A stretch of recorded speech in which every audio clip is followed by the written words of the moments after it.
आज के इस वीडियो में हम लोग एक स्टेप आगे बढ़ते हैं। अम्लों की बात करने के बाद अब हम क्षारों की बात करते हैं। क्षार किसे कहते हैं? क्षार हम किसे कहते हैं? यानी क्षार यानी बेस, अंग्रेजी में हम उसको क्या बोलते हैं? बेस।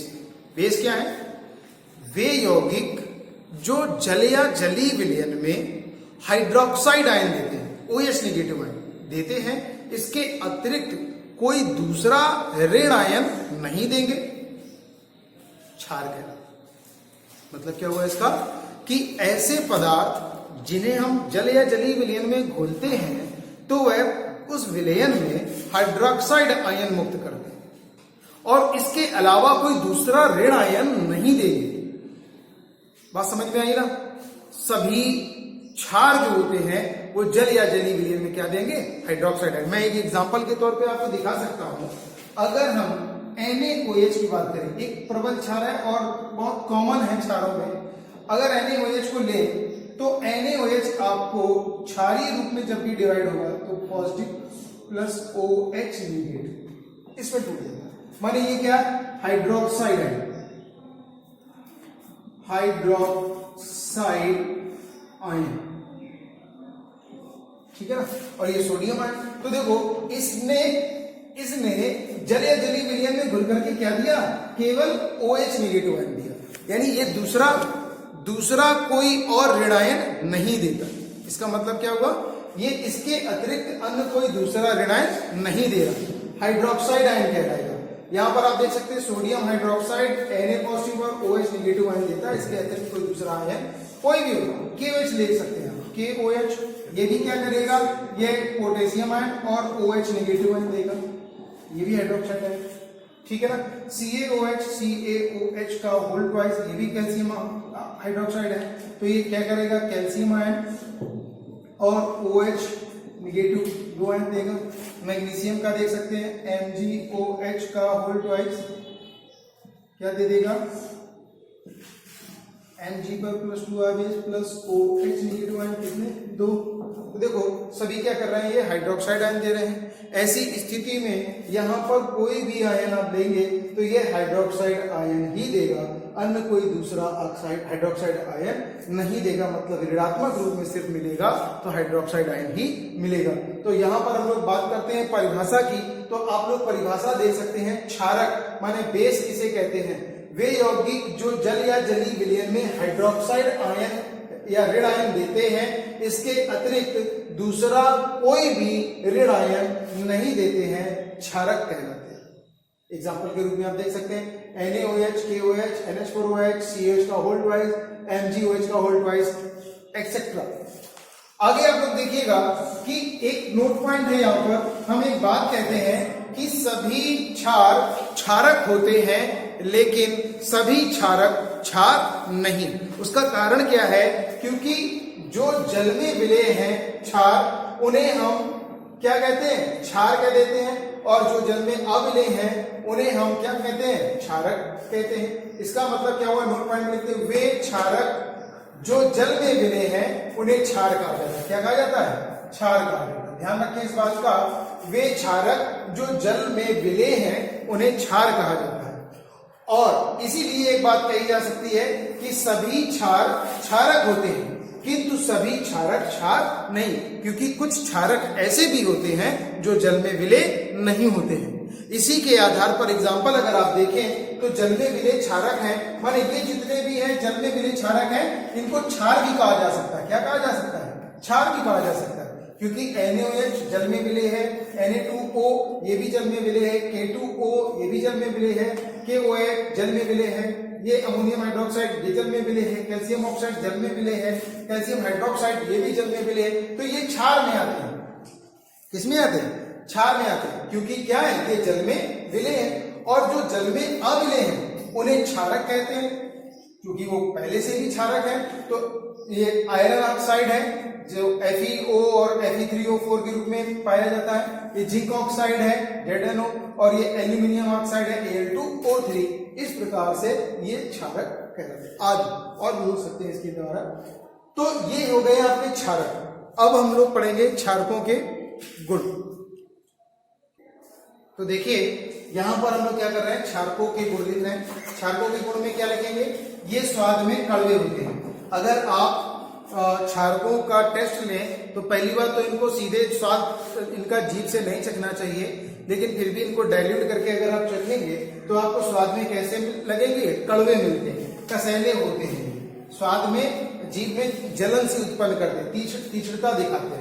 दूसरा क्या है, ये अम्लों के समान संक्षारक प्रकृति के होते हैं, माने जिस प्रकार से अम्ल संक्षारण प्रकृति के होते हैं, अम्ल आपके कागज, कपड़े, लकड़ी आदि जैसी चीजों पर अगर पड़ जाते हैं तो वो उसको नष्ट कर देते हैं, वैसे भी क्षार भी अगर इनकी मात्रा भी ज्यादा है, कंसंट्रेशन ज्यादा है, तो ये भी कपड़े, लकड़ी, कागज आदि को नष्ट कर देते हैं। प्राय ये जल में विलेय होते हैं, माने ज्यादातर क्षारक जो होते हैं वो क्या होते हैं, जल में विलेय हैं। ये लाल लिटमस पेपर को नीला कर देते हैं। कैसा कर देते हैं, नीला कर देते हैं। आप देखेंगे कि अगर लाल लिटमस पेपर लिया जाए तो यह उसको क्या कर देंगे, नीला कर देंगे। लिटमस पेपर आता है बुक स्टोर वगैरह कहीं पर भी मिल जाता है, ये आसानी से आप ले सकते हैं और क्षारीय विलयन में आप डाल करके देखें तो वह क्या कर देगा, लाल लिटमस पेपर नीला कर दिया जाएगा।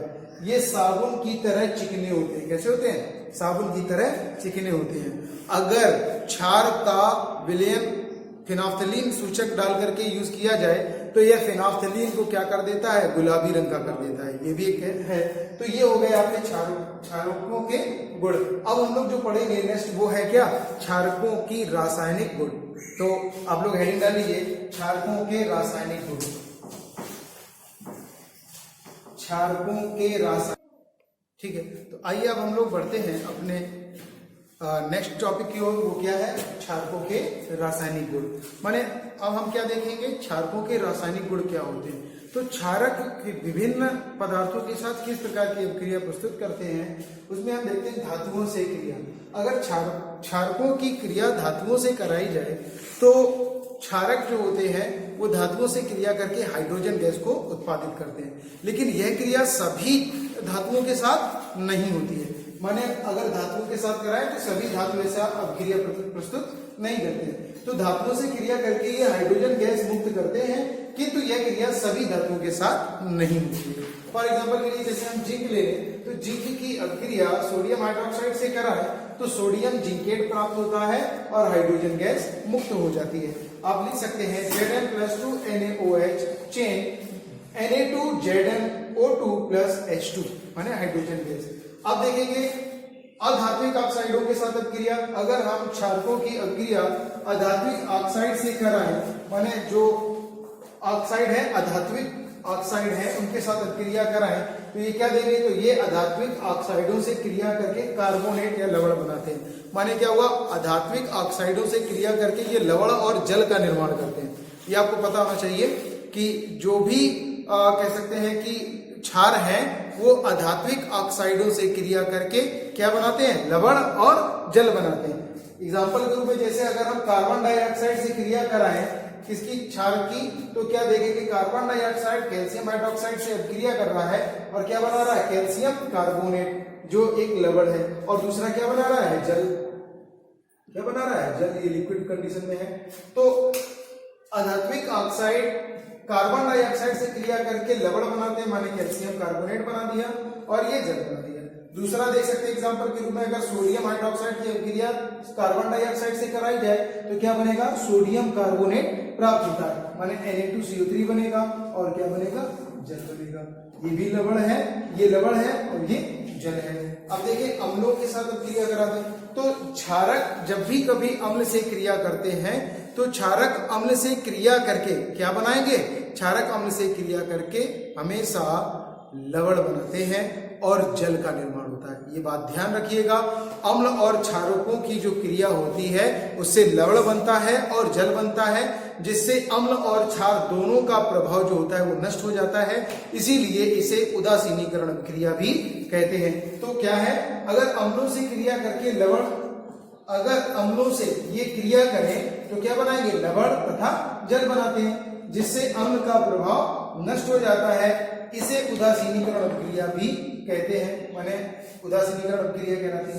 एग्जांपल के रूप में हमने क्या लिया है, यहाँ पर HCl की अभिक्रिया NaOH से करा दी, NaCl प्राप्त हो गया। किसी से भी करा दो आप, उसका लवण बन जाएगा। जैसे आपने H2SO4 की अभिक्रिया कराई किसके साथ करा दें, KOH के साथ करा दें, तो क्या बन जाएगा K2SO4 प्लस क्या बन जाएगा K2SO4 प्लस H2O, क्या बन जाएगा H2O, ये आप देख सकते हैं।